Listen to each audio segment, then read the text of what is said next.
podcast where we talk about anime, manga, light novels, and how Splatoon has completely destroyed my entire life, forcing me into rehab. Matt, how are you doing? Well, I'm sorry about your rehab experience. It's okay. I'm not going right now. I'm just playing more Splatoon. You're playing Splatoon on the podcast. Not right now. I'm a professional. Oh. So let me ask you an obligatory opening question, Matt. Although this one's going to be a lot easier. What series would you like to see completely rebooted? Just from scratch. From scratch. What do you think really needs it? What do I think really needs it?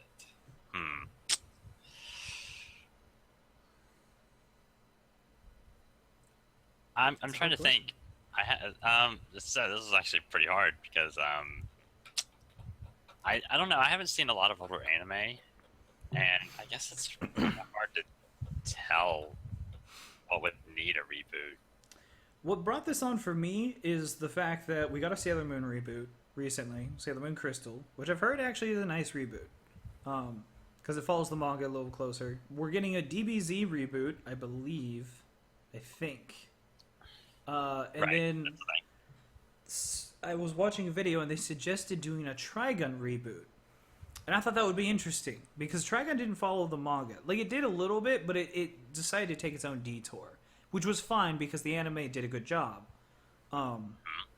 But a lot of people wanted it to follow the manga because the manga was a lot more serious story. It was a little less goofy and more serious, which is what people really liked. Once the show actually got into its serious side, it was really good. And it balanced the goofy aspects against a very serious story. And so I thought that would be an interesting one. I think that would be my vote, is a reboot of Trigun.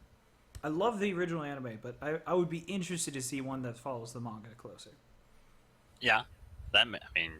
Yeah. I think following the source material is obviously something that's in favor of a lot of anime series. Yeah. There's a lot of series that a lot of people just don't like because they don't follow the original source material. A lot of times the number one thing that they do whenever they can't follow the source material is changing the ending. Right. And so a lot of people get really upset over the endings of like things whenever they can't follow the source material because they don't have a good stopping point. Although I know you haven't seen it, but the original Maho Sensei Negima anime series had a great 4-episode ending that had nothing to do with the manga, the source material. It's not even something that's brought up in the manga source material. Like, what they decided to do literally was completely not non-canonical. There's not even like an inkling of like what the writer actually wanted to do, but I loved it anyways. It was actually a really great ending. It was really, really cool. I mean, there's a lot of examples. I mean, there's maybe not a lot of examples. There's a couple of examples that where original endings have worked in the favor of shows. I know Noragami kind of did that as well. And Bones is particularly known for their original endings of series. Sometimes debatable if they're good or not. But Noragami was by Bones, and they did a pretty good original ending because they didn't know if they were going to get a second season or not. And it ended up getting one, but they wrapped it up pretty cleanly. Were they able to transition back into the source material in the second season? Oh yeah, they can transition back into it. I'm not really sure. They have things to go off of. They kind of just skipped a little bit of the middle segment when they did the first season. Yeah. And I think they're going to elaborate more on that in the second season. So basically, it seems like they just skipped ahead a couple of volumes, and it's almost like they planned for it, but that'd be really weird because they announced it like 2 years after the first season. Oh, really? So I don't know if they were just playing it safe or if they were just did a all right original ending to begin with. I don't really know. I don't know if they knew that there was a second season coming 2 years ago or not. So. That's interesting. But, yeah, it is kind of interesting because Bones is notorious for ruining endings. There was another series that a lot of people like. It's like Chaika the Coffin Princess is the English name. It's called like Hitsugu no Chaika or something. A lot of people liked it. It's another one of those stereotypical fantasy animes, and I just didn't like it. But putting that aside, Oh, I remember seeing about this. Yeah. the ending for the second core or the second half or the second season or whatever you want to call it, it ended up doing really bad. Oh, really? Bones couldn't pull that one out of anywhere. They tried to rush like the last like 2 episodes, and it just fell apart. Yeah. Although when they do their own series, their endings are great. At least the ones that I've seen. Like Eureka 7 had a good one. Bones was technically the ones that did Gurlagon, right? Oh, right. Yeah, that was a good ending. And those were like the source material was the anime. Right. So Yeah, I think even outside of Bones, like original anime that have original endings, obviously, seem to do a lot better because I think it is that kind of that stigma of if you're not following the source material, it's a bad thing. yeah, I think it's a combination of that stigma, and then a lot of people just if you've worked with a series for a little bit and you're so used to going off of the source material and writing your script that way, you might have difficulty deviating. Right. And when you have to in order to wrap it up in some fashion that like sells for an anime, like they just can't do it.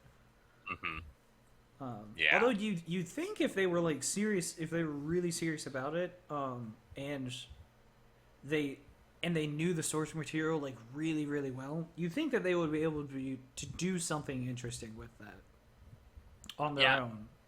You would think so, but I mean, I guess it just depends on the writer and how they like writing and their experience and. Oh, and as we've seen with Shirobako as well, just time constraints. Yeah, time constraints also make a huge difference. Yeah, because I remember when they were going over the endings to both of the animes in that anime, so meta that they were working on. They were having both times they had some serious time constraint problems. Oh, and they were just like, oh shit, what do we cut? Yeah, and that's another thing. You sometimes have to just cut things, and the director has to make those cuts good. Otherwise, it can turn into a complete disaster. See glass lip, I guess. I'm not sure if that's what the problem was, but there was some either way. It was either a writing problem or some bad cuts were being made. I'm not sure which. But going back to the original question, is there a series that you'd like to see rebooted? Heck if I know. Doesn't even have to be old necessarily. If you just saw a series and you're like 10 years down the road, I would love for them to reboot that. Although I guess there's a little bit of a nostalgia thing that comes in. So like if it's a show that you've just seen, you probably wouldn't feel that kind of nostalgia factor like a lot of people do, and why they want reboots.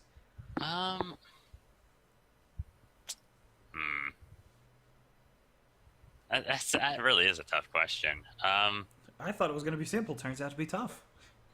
Yeah, I have stumped you again. Stumped me. I don't know. I think I'd like to see some newer versions of some movies, like newer animated versions of some of the movies. That'd be interesting. Like, I know that's kind of hard to do. Hey, the Hollywood reboots new movies about every 5 years. Oh, that's true. But yeah, I mean, I'd like to see some older movies, like some of the ones we've seen, like maybe like I don't know, like The Girl Who Left Her Time. I know that's a little bit newer, but like I feel like specific ones like The Girl Who Left Through Time though still where their art style is not dated because it's a very unique one. I feel like it still kind of holds up though. Yeah, it'd be kind of hard to tell. Like although I would be interested to see from that same director writer, I believe I would be interested to see a reboot of like the Digimon movies. Now that could be cool, actually. Yeah, and you'd get a little bit of a reboot of Digimon in that way, Mm-hmm. which is Yeah, a great show. that would be really cool. Yeah, I definitely like to see some older things. I guess they are technically rebooting like Ghost in the Shell with that newer series that's just out. Oh yeah, they are. I Yeah, still haven't seen that. Ghost of the Shell Arise, I think it is, or something. yeah, that's the Yeah. one. I still haven't seen that. I'm very interested to see like the differences though. Mm-hmm. Well, cool. Yeah. So, I guess if you can think of something through the podcast. But what have you been up to lately? Watching What wise, have I been doing? reading wise. Uh, Reading wise, I read Nisekoi Volume 9. Cool. I couldn't tell you what happened because I do not remember. That may be good or bad. I'm not really sure. I guess you know why I don't remember it is because I watched it or I read it after I watched that part of the anime and they blended together. Oh, okay. So yeah, it just covered the part of the anime that I watched. Yeah, I recently actually got Volume 1, and I read through that, which it's so nice to read through Volume 1 again, where it's been a while since I've seen, like, the first season. Mm-hmm. It's really cool. I do really like that series. Or at least, the first few volumes, I guess, wherever the first season was. Yeah, first 6 volumes or whatever. Can't reach. But yeah, I read that. I read Noragami Volume 1. I mean, it actually was a little bit different than the anime, but the cut that they made I thought it was interesting, but you didn't really need it. More interestingly, I've been reading Shokugeki no Soma, the food one. Yeah, you were talking about that. Yeah, that's very interesting. I've read like the first 2 volumes, and I'm actually all right with the way the series is going. It's really it's interesting in the way that I mean the characters are cool. I like the characters. And I mean it's food porn the anime and the manga. It's the food porn the manga. They even give like little recipes for the recipes they're making inside the manga. It's interesting because it's also apparently considered an ecchi, so food and porn perfectly. Yeah. We saw that like tentacle scene, which was hilarious. It's just but also really weird. It's just like that in the manga. It's no different. Basically in that scene in particular, it's like the first page or so where he gives I guess his childhood friend or whatever, here, try these, and it's peanut butter covered squid legs. What? Yeah, that's interesting. And then basically how the manga and the anime both work is that they have these very vigorous, not very lively, I don't want to say vigorous, very lively images of how they feel the food tastes, and it's very picturesque and vivid. Okay. So that's where the whole tentacle thing Yeah, comes in. so that's it's a metaphor for her pleasure enjoying the food. Or dislike in this case. Okay. Because she tried this peanut butter covered squid legs, and that's where the tentacle scene came from. Okay, so all right, so that would explain the almost forced behavior that was silhouetted for a split second there. Yeah. It's a little awkward. Yeah, the whole manga is like that, and it's basically all the characters reacting really.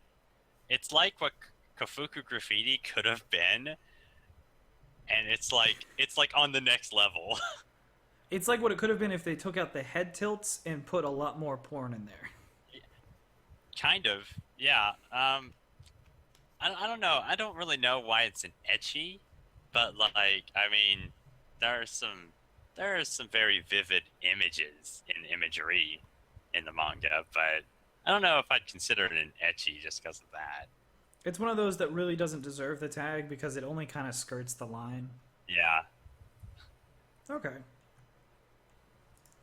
I actually haven't been watching that much anime, just because I got a job and the job requires doing things. However, at the job, I'm allowed to read. I read all the way through Volume One and Volume Two of Haruhi Damn. Suzumiya, the light novels, the original source material. Right. That is Um, that's the that's the basically the first two seasons of the anime, right? Kind of. The way that it works is because you know how the anime was like aired out of order and stuff like that. Oh yeah, that was Um, yeah. I don't know what's going on because this is, to my knowledge, Volume One is the Melancholy of Haruhi Suzumiya. I know Correct. that one for a fact. And I assume that I got Volume Two, which is the Sigh of Haruhi Suzumiya. But Right. what happens is that this covers the whole arc, the Melancholy of Haruhi Suzumiya. And Correct. then the later half of the season of the anime is just a whole bunch of like almost slice of life odds and ends kind of episodes. Like they go to a mystery island, and then they also have a baseball episode and stuff like that. But in each one, they kind of parody and satire a lot of interesting things in the anime series, in the anime genre. Right. Um, so hang on, I'm turning off push button. All right, so this covers just the arc of Melancholy of Haruhi Suzumiya, Right. and then they get the thing The where the world almost gets rewritten, but it right. doesn't, and then they fix it. Then Volume Two starts with Episode 0 of the anime, the making the movie, Gotcha. which is interesting for two reasons. Because in the anime, even though it's episode 0, it technically takes place as like episode 14 or 15, like it's the second or third Right. episode of the second season. The Right. book knows about that. Like, whenever you read it, it mentions all the baseball episode and the Mystery Island episode and all of that stuff. So there's actually, as far as light novel Oh. wise, there's a gap in between these two that it doesn't Okay. explain, which confuses me. Well, that's why I was confused that the Sigh of Haruhi Suzumiya, like apparently is the second volume to my knowledge. Because like there's a gap in between these that I assume the author, like the anime came out, and so the author was just like, all right, well, I'm just going to admit that happened and move on. But I feel like that's not right.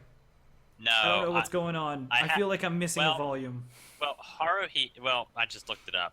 No, you're not missing a volume. So here's what I think's going on. Haruhi's one of those strange series, and they deal with that essence, that time travel element a lot. Yeah. That is a big element of the series. It's interesting because I think they deal more with the time travel elements, and then they also deal with the god elements. Hmm. So you have, what are their names? You have Asahina and Koizumi. Right. You deal with those two, and not really Nagato that much, I don't think. Yeah. She just kind of does her own thing. There was a couple of episodes where she does something, and then all the other ones she just kind of does her own thing. Yeah, that'll come later. In the novels. I assume show that you. has something to do with the disappearance. Yeah, that's volume 4. Okay. So, yeah, there's a bigger picture there and this is the reason I say this is because I think what's going on in the novels is basically there's a bunch of time skipping that you're not aware of yet, and if you read or watched Disappearance, you would understand that a little better. Which I and- haven't yet. Yeah. And I assume that's what's going on here. They're really playing with that time travel element, and it's going to get confusing. Because that's what I got from Disappearance anyway. Okay. So I assume you should expect more of that. And that crazy... I have a feeling that those events probably happened somewhere later in the novels. So you haven't read about it yet. Huh. All right. If that makes any sense. So, and then like so this there's a time gap that you're missing, but it's mentioned later Okay. because it has to do with the time thing, the Yeah, timeline. like it even has that one character who in the show had like the green hair who was like super peppy. Right. Like she even shows up in the side of Haruhi Suzumiya because she's one of the extras in the film, and like it mentions her, and it's like, yeah, we know her, and I'm just like, no, you don't. you haven't even said anything about her yet. Yeah. But I just kind of roll with it, and it does a good job of like allowing you to just roll with it because it's just like, yeah, this happened. All right, moving on, because it only references it. It doesn't like say that it's important to the plot that's currently going on. Right. So. Right. I think that's pretty. That's pretty interesting, because that whole series is really something else. Because I love the series. It's so crazy and off the wall. It's crazy off the wall. There's a lot of interesting elements that they pull into this, and then on top of that, it's a very meta series in the same way that Yahari is, in that it actively plays and makes fun of so many things that happen in the anime industry. Right. And even in the anime, they're like, there's the pan up with the video, and they're like, why are we panning up? Yeah, they even do that in the novel as well. They make a mention of it, where he's just like, and now we're panning up to the sky for some reason, which happens in like every single anime. Like someone screams, and all of a sudden they pan up. I constantly think that like the person that's controlling the camera just freaks out whenever someone screams. Like they're really jumpy. They're like, ah! Oh gosh, and they're like, just keep it in. We don't have to cut that part out. That's funny. The Sigh of Haruhi Suzumiya was interesting because, like, I had read The Melancholy of Haruhi Suzumiya, like, much earlier because I bought this book whenever I was in high school. Which is cool because I think it's, like, a first edition. It has that, like, that page thing where the pages are uneven that they usually do for first editions. Oh, God. And it makes me kind of, like, nerdy. I'm, like, nerdy happy. I'm just like, But The Sigh is interesting because the anime, this was one episode. And it's actually chock full of content. Like there's a lot that happens. That's the movie. That's the movie. This is episode, they're making a movie right? episode. Yeah. That's a lot of content. This is a significant amount too. There's a lot of stuff that happens that they don't show. They hint at it a little bit. For instance, in one of the shots you see that like Asahina like shoots something out of her eye, and then like it's like an invisible beam, and then they catch it or whatever. And they mention that, and you're like, oh, that was a little weird, and that wasn't even a special effect. Like everybody's legit freaking out on camera. That happens, I want to say like 3 or 4 times, because as the movie goes on, Haruhi continuously wants more and more things to happen in her movie, but she realizes that real life isn't that way, so she subconsciously starts creating things. That are happening. God. And as this book continues, it just starts building and building and building, and just insane things are happening. Like at one point she wanted a John Woo shot where she's like shooting a gun and there's doves flying away, and she just makes like 1,000 doves appear at this temple. And then like another point, like she makes all of the trees bloom like 6 months early. But she just rolls with it. She's like, all right, cool. That's exactly what I wanted for my film. And then the cat that they have in the show starts talking. Right. And then there's just a whole bunch of other shit that happens because she's breaking reality in order to fit what she wants to do in her movie. And they're just having to deal with that. I mean, that fits the series. Yeah. Yeah, that's interesting, though. I kind of wish there was a little bit more of that in and that's one thing that goes on, and it's actually been a little bit since I've been doing this, but there's also a lot of interesting character interactions going on. Because in the first series, they start talking about how each of the 3 side characters feels about Haruhi. So, like, Nagito thinks that she's just an anomaly in the universe. Asahina thinks that she somehow broke time, but that's all she thinks about it. And then Koizumi believes her to be God. Right.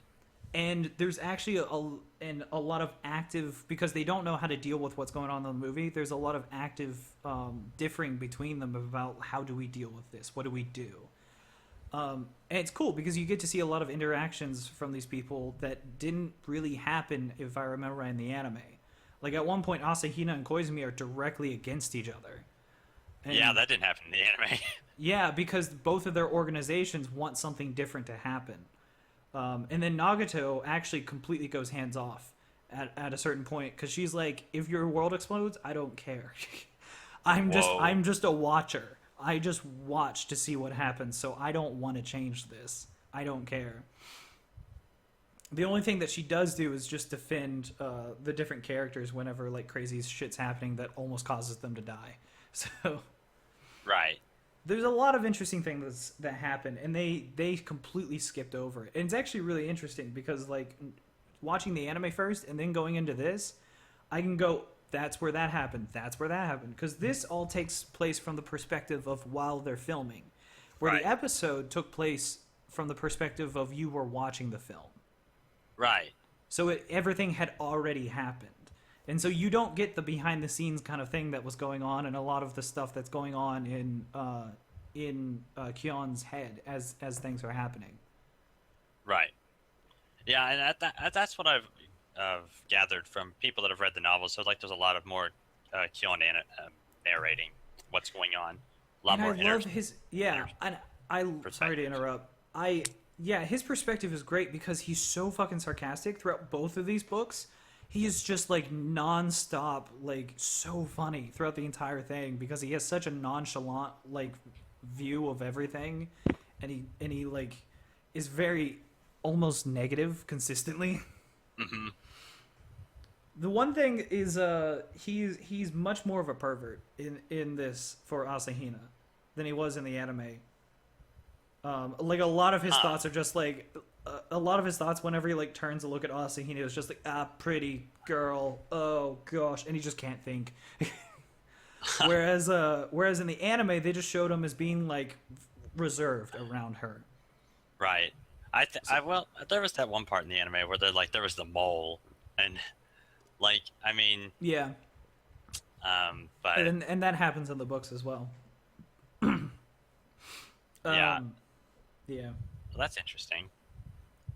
But Like- I do highly recommend it, especially because that there's a lot of really cool shit that happens that they completely skipped over in that single episode because they only had a single episode. Yeah, I mean, I guess that goes back to time constraints. Although, I don't know if time constraints is a valid argument, considering they decided to make Do the the second. Endless Eight? Well, yeah. I guess there's that. Yeah. Endless Eight. Oh man. The Endless Eight episodes was just. We talked about this before. I don't think we talked about it on the podcast though, but like, my view on it is just that it was, like, I'm fine with you repeating episodes like that, up to a point. Like if it was like 4 to 6 episodes, I think we would have gotten the point. Mm-hmm. But like 8 was way too many. Yeah. Although I don't know. Yeah. I mean, I like what they did. I'm not sure if, as you said, I don't know if 8 episodes was too many. Because it probably was. Yeah.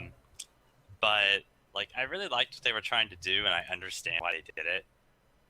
And Yeah, I really liked what they did because they were literally stuck in a time loop. So each time there was minute differences in the episodes, but it was the same exact major events that happened. mm-hmm. And you were kind of put in Kion's position where you're like, wait, what's going on? Why am I stuck here? Like, Why do I keep reliving the same day? You get this Groundhog Day effect, which is what they were going for, and I thought that was really cool. But like, I think they should have done it in like 6 episodes. 8 was too much because by the 4th or 5th one, I was like, all right, now that's clever. I'm interested to see how this resolves. And then I get to like 6, and then I get to 7, and then I get to 8. I'm like, fuck. I was so upset by that point. I was like, I'm tired. I'm sick and tired of this. yeah. I mean, I guess that's how you were supposed to feel, because I'm pretty sure that's how he felt. But Right, and that's the point. They were trying to get across that Kyon was fucking fed up. He was like, I can't take this anymore. But like, damn, if it wasn't, I felt like it was like one or two too long. Is just the thing. It's like you can get that point across of exactly what Kyon felt in like 6 episodes. I mean, I guess your mileage may vary depending on the viewer, but Yeah. it's just, I mean, yeah, it was kind of hellish to watch. From a person that like only watched like maybe 30 or 40 anime before I saw that season of Haruhi, like that was a little bit intense. I didn't know what I was getting into, and Yeah. I wasn't really mad. I was just like, oh god, it keeps happening. And the sad thing is that after reading the Kyoto Animation book where they talk about that endless 8 for like 3 pages, they're talking about the directing aspect, the point they wanted to get across, and all of that, and which is cool. But they also like voice acted like every episode differently, like slightly. So like it's literally like they made that same episode 8 times. It wasn't like they just made different cuts. They literally did different things 8 times. Like they just made a new episode. I bet the voice actors would have been like pissed by the end of that. Oh man, I don't know if they did that for the dub. When I watched it, I remember I watched the dub. I don't remember if I watched the dub for the 2nd season because I don't remember if they had a dub at that point. I'm not sure if the 2nd season has a dub. Yeah, I'm not sure on that. Yeah, no, but it was interesting. I got through all 8 episodes, but I think looking back on it now that I've read this book, I'm really sad that they chose to do 8 episodes of the Endless 8 instead of doing 6, because this absolutely deserves like 3 episodes instead of the 1 that it got. Because like I would have liked to see 2 episodes of behind the scenes, and then the last episode was one that you actually saw. Yeah, where it that would be put cool. It together like a movie.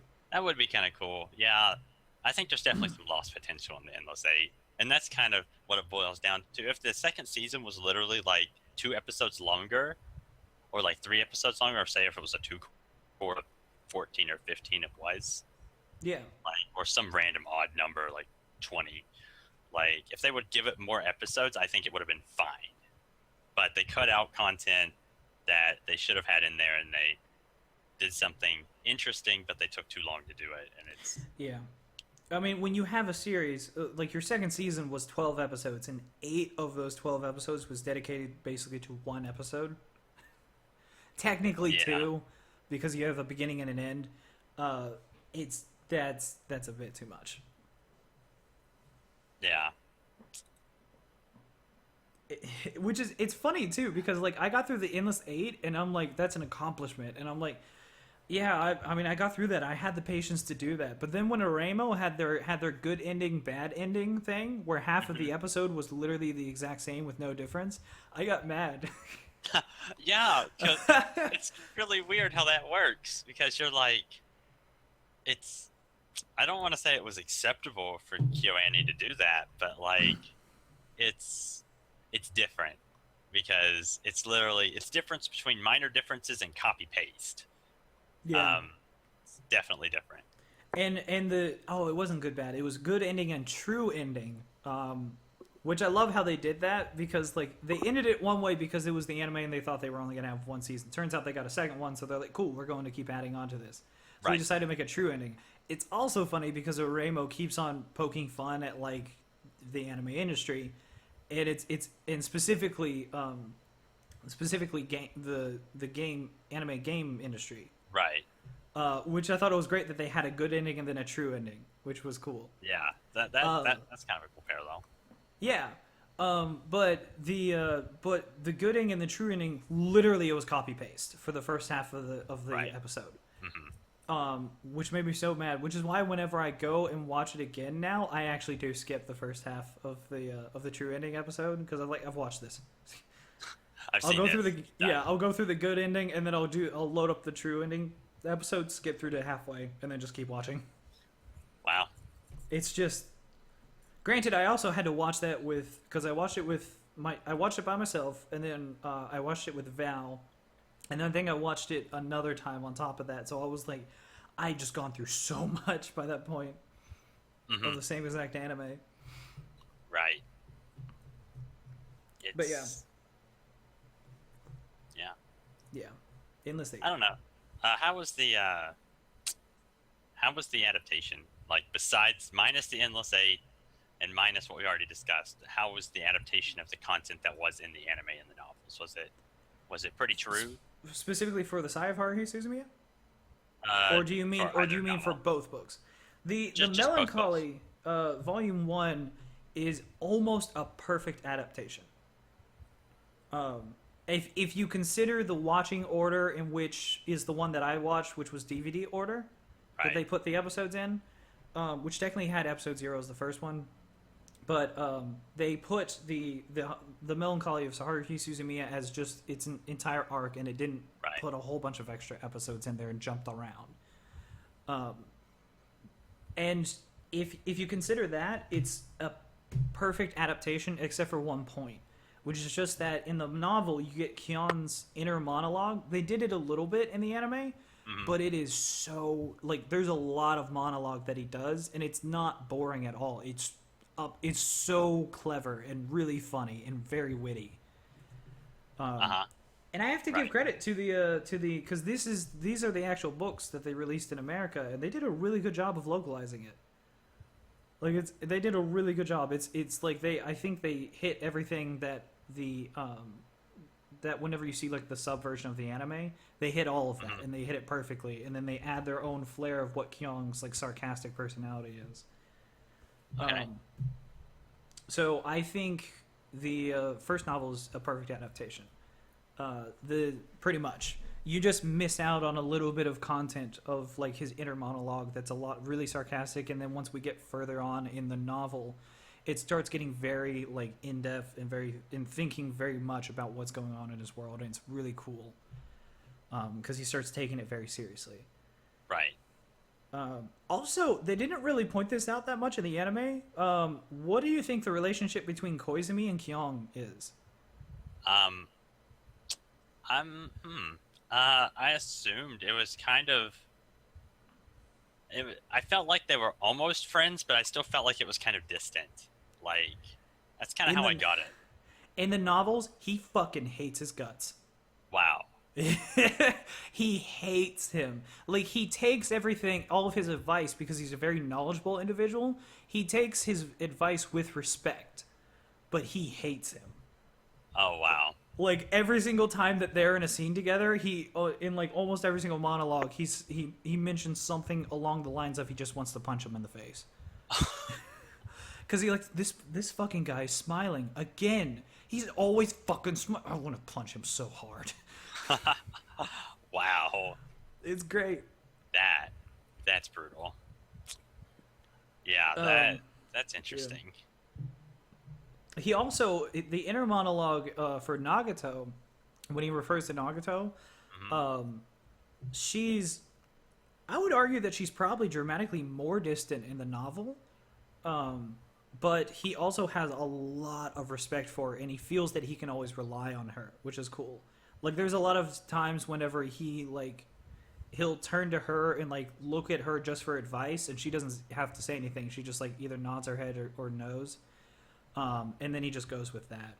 He has a lot of respect for her, which I thought was cool. That started whenever she saved his life, and he started talking to her more because of that. It also because around that same time he started to actually believe everything that was going on. Right. But he starts talking to her a lot more. So he from what I read, what it felt like to me is that he had a lot more respect for her as the series went on. But he was very cautious about all three of them by the end of the second novel. Even Asahina. He liked them, and he treated them as his friends, but he was very cautious about them because he knew that they all belonged to different organizations, and not a single one of those organizations was really looking out for the world. They were looking out for their personal interests. But it was cool. As far as the second one goes, adaptation-wise, obviously they cut out a lot of shit. I would say it's not so much an adaptation as like you see the film that they made is what episode 0 is. Mm-hmm. And then if you want to see how it was made, you read the book. Okay. Because as far as like all the stuff that they included in the movie, that's there in episode 0. They included like Kyoto did a really good job. They included all of that. But like a lot of the behind the scenes, whenever it's not recording, is completely cut out, and there's a lot of not recording moments. Okay, that's kind of what I expected. Yeah. Now I know in the book that I read, Kyoto Animation says that one of the star factors of Haruhi was that they adapted the light novel in a way to make it more visually appealing than the light novels. Do you think they succeeded in that goal of making it more lively in visual appearance? Yes, I would say so. Although I'm not entirely sure what they mean by that. Like, it's been a while since I read the book, and they used a lot of big words. But I assume that, like, for example, one of the things that they did talk about was during the maybe you haven't gotten to this point yet, but they talk about the computer episode where they're having a space battle. Yeah, I've seen the episode. I haven't gotten to it in the novels though. Okay, so it must be in the next novel or something. But like they basically made that, like, apparently the adaptation, they made it come alive basically. I would absolutely agree with that for the computer battle, because it seems like that one they could really do a lot with as far as an anime goes that they wouldn't be able to do as much in the light novel. Thinking Did you see about any effects like that in the rest of it, or the I can flip to it because they have the pictures right in the back of the book. Actually, I think I have them up here, don't I? Yes. No. Kind of. Oh, also, fun fact: she has black hair. Haruhi has black hair in the book. Oh. And it's dark brown in the series. It's Okay. weird. You know what's even weirder though is that the light novel illustrations have brown hair. That's weird. That's very strange. Which I think is what Kyoto was basing their appearance off of, was the light novel illustrations. Yeah, that looked very similar. It's like the only illustration in the first book where she has black hair, it's sort of black, is whenever she's like groping Asahina. Is that she has like she has sort of black hair. But it's still pretty dark brown. And in the books she has black hair. That's strange. All right. At least it felt, whenever I was reading it, what I took it as was black hair. If I remember right, the actual description, because he turns around in classroom and he sees her after she does her spiel, Right. of like, if you're a time traveler, Esper, or like evil alien robot, come see me.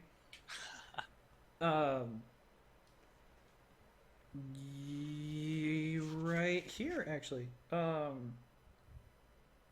Fairies of silence flittered around the classroom. He's also very wordy. Fairies of silence flittered around the classroom for 30 seconds after she makes her announcement. It's very metaphorical. I like it. Yeah, that's what it says. I found a girl with long, straight black hair decorated with a flashy hairband. Wow. She has unusually large, black, determined eyes. Yeah. All right. And in the anime, she has dark brown hair and dark brown eyes. And in this picture, she had dark brown hair and Yeah. eyes. Wow. Okay, that's really strange. What was the thing that we were going on about before I interrupted with that? I was talking about like visual glamour. Right. I can show it here. That's why I was looking at the pictures. But they mentioned the blue giants in like the different world. Oh yeah. Book. The actual scenes that are described, he only goes so far in the description. Because he didn't want to dwell on it. He was like, I want this description. I want to say what it's doing is smashing buildings. All right, moving on. But in the anime, they were able to do a lot more with that, and it became a much more interesting scene because that giant was like walking around, and it was like, yeah, I'm Godzilla, like flipping things over. But yeah, they basically, I would agree, they took the ideas in the book and then were able to express them visually very interesting. Like he mentions whenever the giant's defeated in the dome above them cracks and then reality comes back flooding back in. Right. That was really cool to watch in the anime. Whereas in the description, he could only go so far in the description. Right. So I would say the anime Kyoto did a really good job with that. Okay. I would think that they really took what was in the books and brought it to life and made it much more appealing visually. I think okay. I would agree with that quote. All right. Yeah, I was wondering about that. It's been a while since I read the book, but I remember some of the things that they talked about. So that was one of the things of Haruhi that they really elaborated on for several pages. Well, Haruhi was their big breakthrough, wasn't it? Like they had done some stuff beforehand, but that was the one that hit. Oh yeah, that was one of their big anime. One of the first things that like really took off for them. Yeah. Minus like Full Metal Panic and like the spin-offs they did. My sister. I think that was like the only thing they did before that. My sister has Full Metal Panic, maybe, and I still haven't watched it. Oh wow, we've been talking about Haruhi for a while. Yeah. All right, moving on. I think I said everything I wanted to say about Haruhi. I don't think there was anything else. You should totally read the second novel. It's okay to skip over the first one if you don't want to read it because the anime covers that almost perfectly. Okay. They just don't get a lot of the internal monologue, but other than that, it's fine. But the second one, it is really cool to read because there's so much stuff that they did not do in the anime, and it's all really interesting and almost really important that they just skip right over. Wow, that's kind of sad in some way. It is. It is a little sad. What else could we talk about? Oh, hey, we both watched together. We watched KanColle Collection. Oh yeah, right. I still keep forgetting that we've done that. It's because it feels like forever ago, I think. Yeah, I guess that's really what it is. Because it's been a while since we've done an episode. Yeah, we watched KanColle Collection. Thoughts on KanColle Collection? Thoughts. Boats, seagulls, moon. Done. I actually have. You remember the Abraham Lincoln picture I took? I'm gonna put that up for a little bit while we talk about KanColle Collection. So my feeling was like it was interesting. It was an interesting show because it was a show where I fully expected every single episode to just be fan service and nothing else. Like probably not even plot, just fan service. Oh, there would have been plot.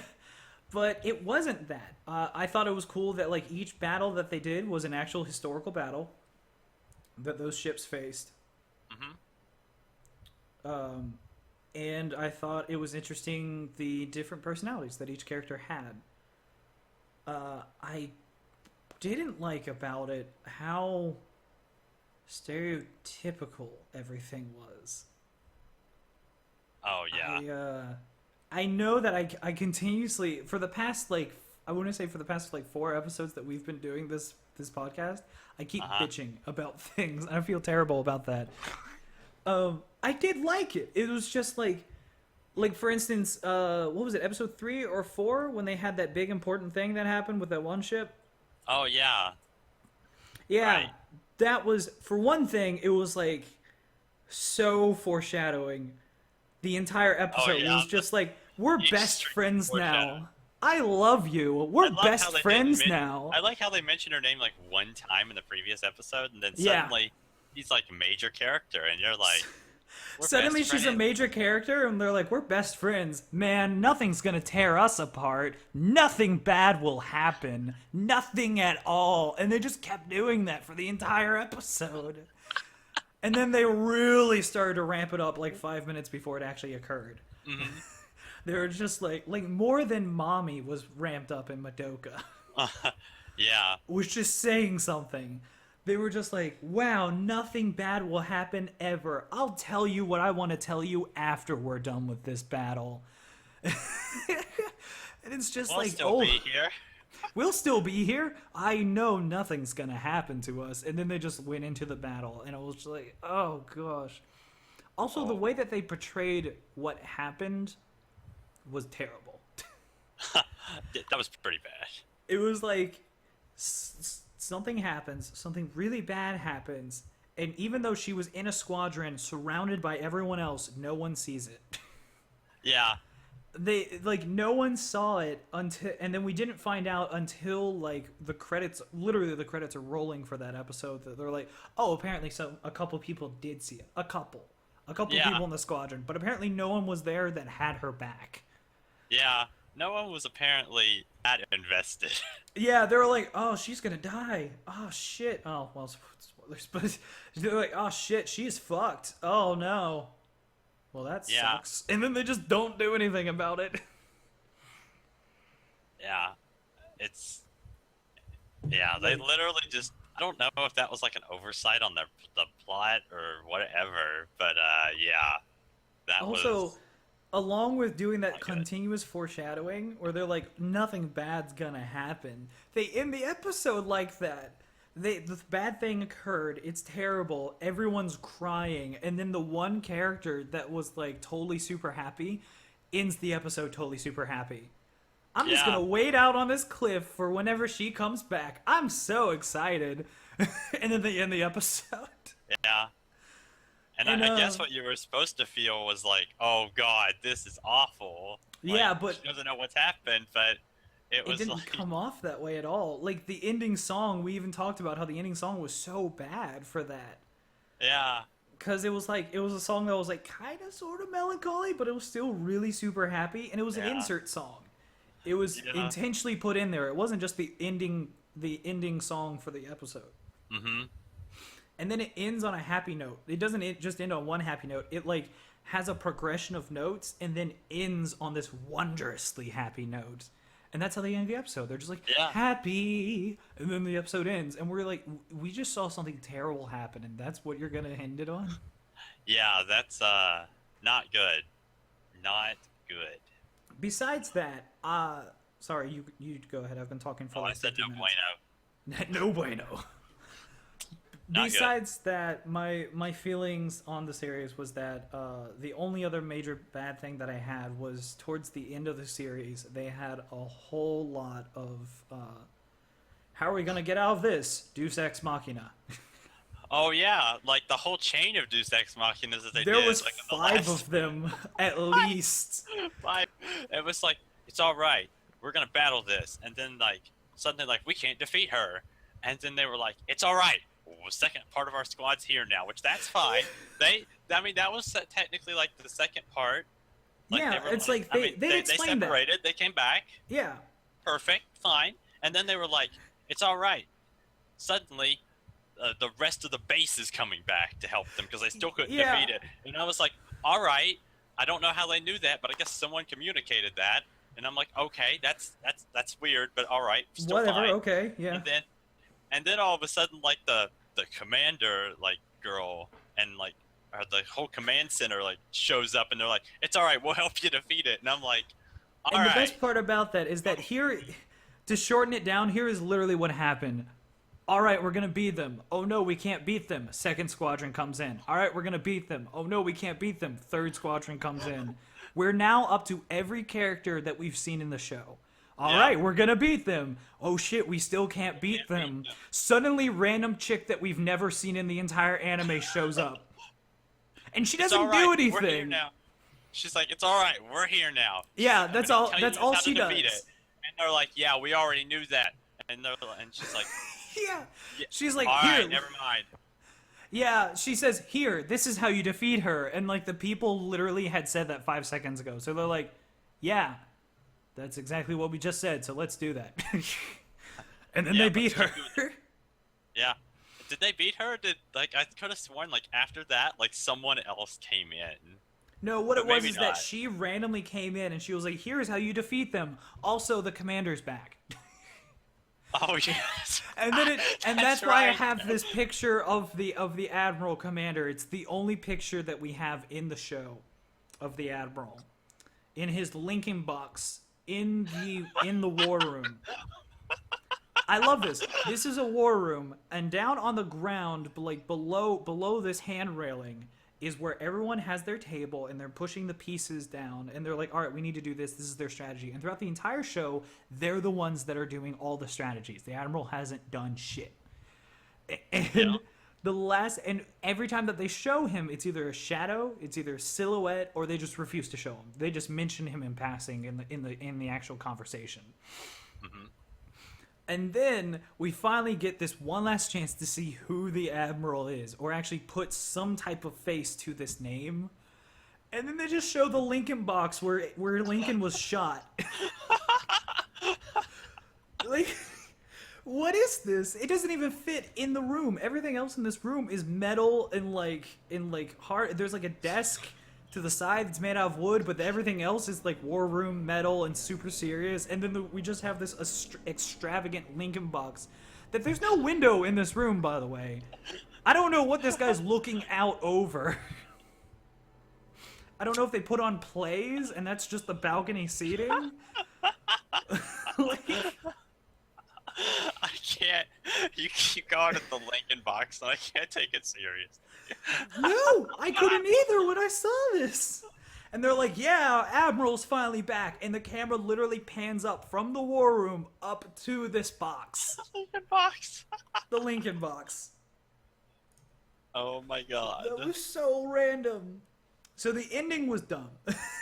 It was a happy ending, and it's like, okay, everything ended up going as you expected, but like we just decided to do a lot of silly things to get there. I don't want to say it's dumb, actually. I'll say it's cheesy. The ending was very It's cheesy. cheesy. Yeah, I would agree with that. But on the whole, it was a fun series. Yeah, there were some good moments, Yeah. and I like some of the characters. Yeah, the characters were cool. I really liked because like I said, I didn't expect anything out of the show. I really liked the characters. They were like tropes, but they were done well tropes. So I liked it. Yeah, I like the characters, and yeah. I also liked the continuous eating that certain ships had.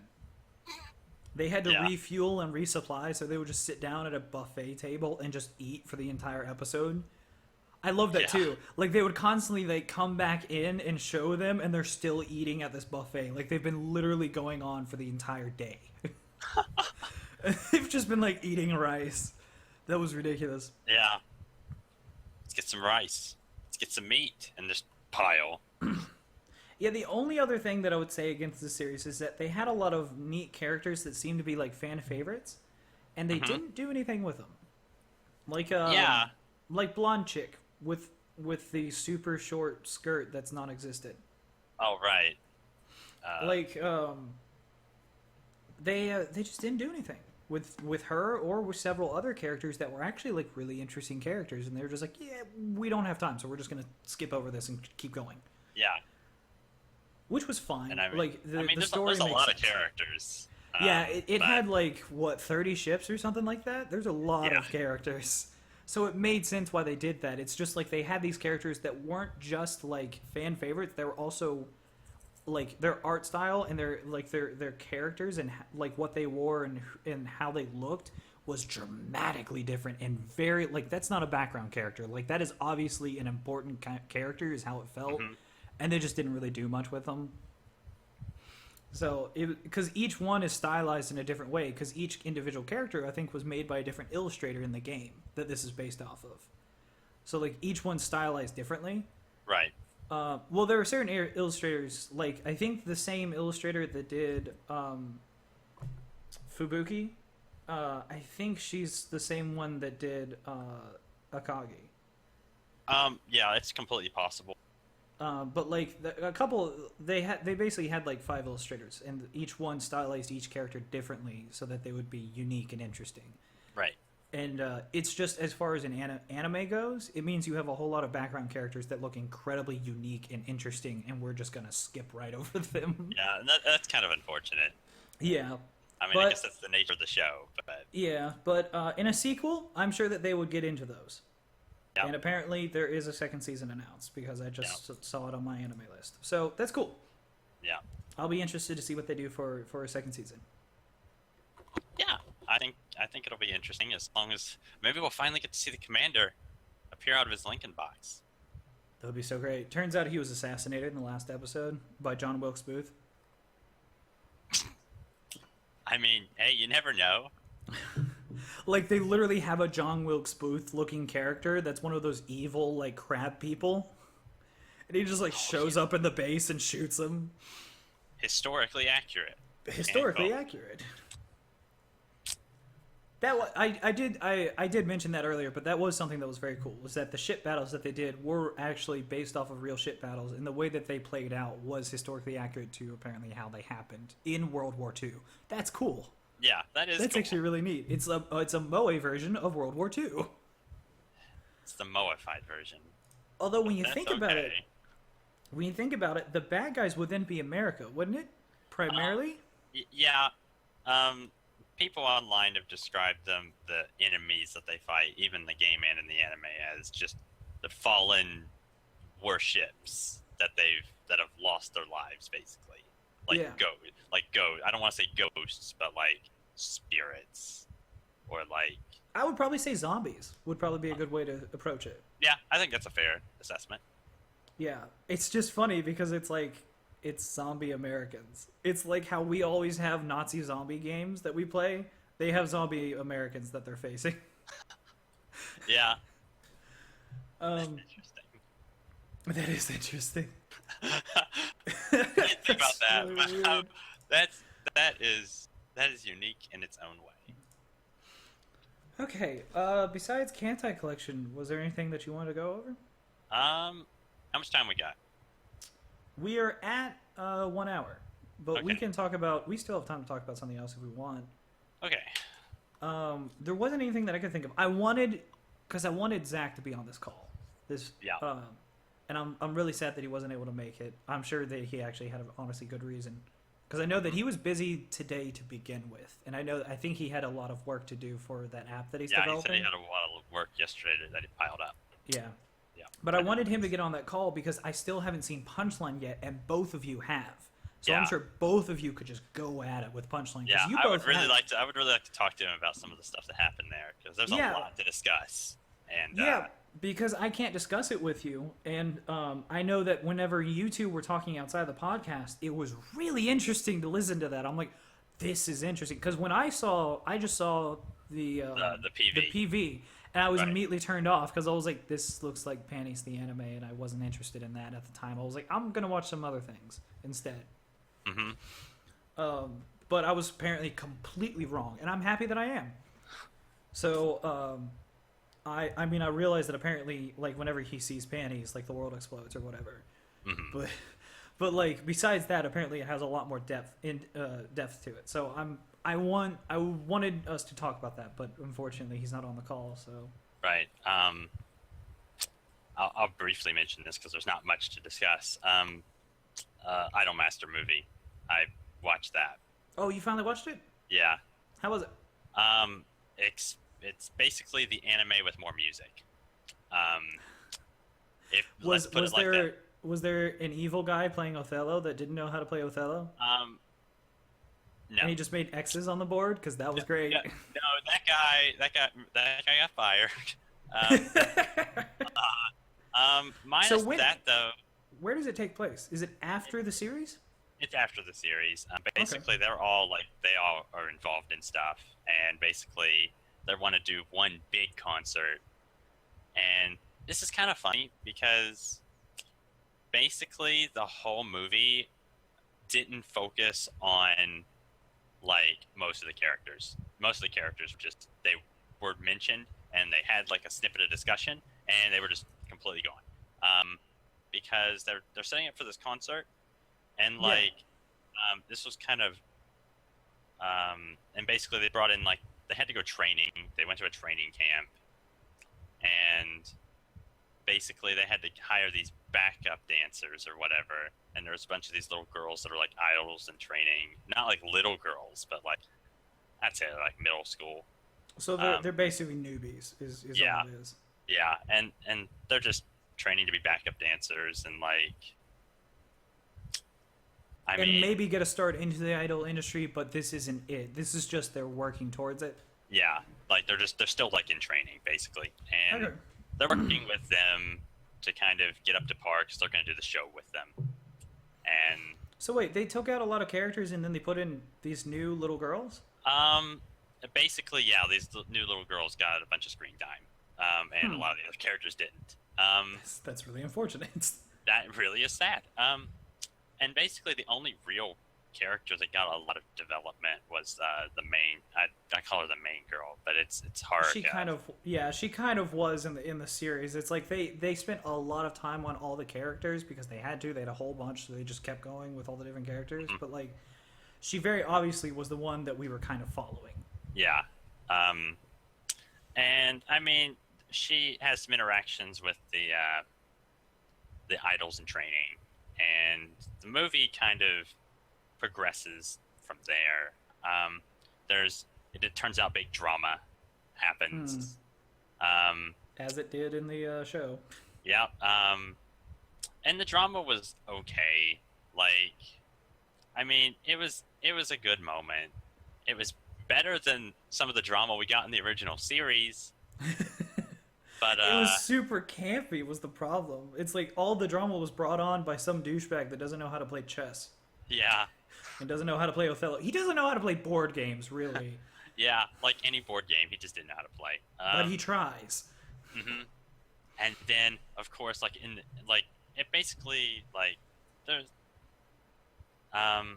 it's mentioned like maybe 20 minutes into the movie, like the producer is like, I'm going to America or whatever. And like, so they have to deal with that. And then there's a bunch of other stuff that happens with the training idols. Oh, so producer San is gone in this? No, sorry. Okay. But that's something that they have to deal with. No, okay. He's going to go, so they're dealing with that, and it's very stressful because everyone's emotionally attached to their producer San. Right. It still doesn't make too much sense, but yeah, like, whatever. Especially because he didn't really do much in the series. Yeah. He started to, and then we just kind of ignored him for the other chick that was a producer as well. Yeah. And then, I mean, I guess I won't fully go into it, but like, yeah, there's another big drama thing that happens, and then it resolves. That's the movie. So, thoughts on it? What did you give it, rating wise? Well, considering I had the original series to compare it to, I ended up giving it a 7 for an arbitrary reason. Because there was immensely more insert songs that were more memorable than the original. I was like this again, I kind of wish it was a 6.5, because that's what I probably would have given it. Yeah. But I gave it priority because the insert songs were actually not too bad. 7 out of 10 because the insert songs were actually not too bad. Yeah. I mean... ignoring the songs, what would you have given it, a 6? Ignoring the songs, yeah. It probably would have been a really boring 6 out of movie. 10. Yeah. I'll still probably watch it. I know that whenever we didn't see it, we saw a little bit of a preview for it, and we thought the animation looked really weird because it was like double the amount of frames. Right. I have a comment on that. Basically, most of the times that they did it, it was fine. But so the whole movie's not that way. No, the whole movie's not that way. Only bits most and of it's pieces. normal and just bits and pieces. It's almost like they were trying to save budget. How do you save budget by doubling your frames and making smoother motion? Rotoscoping. It's like basically CG. I know what rotoscoping is. Like I mean, I know that's that. that's the original CG. Uh, But, like, so do you think that they? Because I feel like rotoscoping would be more difficult. Do you think that they wanted to rotoscope the movie, but they could only do it in certain sections? Possibly. There was mostly they wanted to, I understand why they kind of wanted to do it because like they really wanted the walking to be really fluid. Yeah. And that's the sections that they really focused on, and that's the scenes you could kind of tell what was going on because Yeah. it looked a little off from the rest of the series. And in most of the places, it wasn't bad. I don't know. I don't know why. I guess they just wanted to give it that fluid movement, and that's the reason they chose it. But the one scene that I did show you, that was the worst instance in the movie. Like literally, that scene goes on for about a minute, and it is the worst. It's a pretty bad. You don't happen to have a link to it or anything that I can show, do you? I don't. Okay. Because I remember it was a one scene where she is talking to somebody and she drops something. Yeah, like she has a bag of chips. And Yeah, like, and she freaks out for a second there, and then just starts picking them yeah, up, and the that's other not the full and the other scene, by girl. the way. It goes on for another like 20 seconds. Okay, and the other girl comes over and picks it up, and it was interesting because that was rotoscoped, but it looked like the people that they chose to do it were not girls. It looked like because, and it's not to say that people have a specific feminine way of doing it, but it didn't. It looked like almost like a full grown man that was doing the rotoscoping, and then they just rotoscoped a small anime girl over it. Yeah, it didn't look like it was out of proportion or something. Yeah, Like yeah, maybe a character that was too tall to do the role, and they tried to like press it, and it looked wrong. And like it just the movements didn't look like they weren't smooth. Like every other instance, it was pretty smooth. That instance was not smooth. That was really, it was really choppy. Like it really looked like it was just, let's do this, and we're gonna try to do this thing, but we're gonna do it for an elongated period of time now. Not like just like in these 10-second excerpts that we've been doing it, but for like a full 45-second scene. And I don't know if that's what had to do with it either. But like it looked so off, and like watching the movie, I was like, I didn't notice. I still noticed when it was happening, but it was not off like in that instance. That instance was really noticeable, and it looked really off. I still say, and I'm trying to show it now, but I think I'm actually recording at like 60 frames per second. And my computer can't record at 60 frames per second, so this podcast might come out a little weird. Whoops. Oh, whoops. Whoops. I forgot to change that setting. But I was trying to show it, but like I think the only instance of rotoscoping in an anime that I liked was the Cowboy Bebop movie opening. Because they had this really cool thing where it was basically New York. They don't say it's New York, but it looked like they literally just went to New York and just filmed people and then rotoscoped anime versions of everyone. Right, I think I've seen that before. I've shown it to you before. Yeah, it looks fine. It looks great because like it's so smooth and it's so perfect, and it actually fits the feeling and theme that they're going for in the movie. Right. Which is why I like it. Yeah, it's not wanting to show. In fact, we're even freezing and lagging, so I hope the audio at least comes out decent. It'll be fine. I'll have that fixed by next podcast. But that's the only instance of rotoscoping that I actually liked in an anime thus far. And besides that, the only time that they double the amount of scenes, and I feel like it's okay, double the amount of frames, and I think it's okay, is whenever they try to do that creepy thing where like someone's turned away and then they slowly turn and they have like a creepy smile, and that just like small motions like that they are tended to look creepy and out of place because they double the amount of frames specifically for that. I like that. I can't remember what. Oh, it was. I think Shirobako did that at one point. Like one of the girls who was getting really pissed off at that douchebag in the office. Yeah. She just slowly turns and smiles at him. He's like, ah. That was really funny. But like those are the only moments that I think that like double frame rate feels okay and it looks okay. Yeah, so. It didn't look right in that movie, that's for sure. But yeah, I mean, it was a movie. It was a movie. I mean, that's... Okay. Well, we are at an hour and 15 minutes, so we're at the end of this. Hope everybody enjoyed it, and I guess we will see you all for the next episode. Bye. Bye.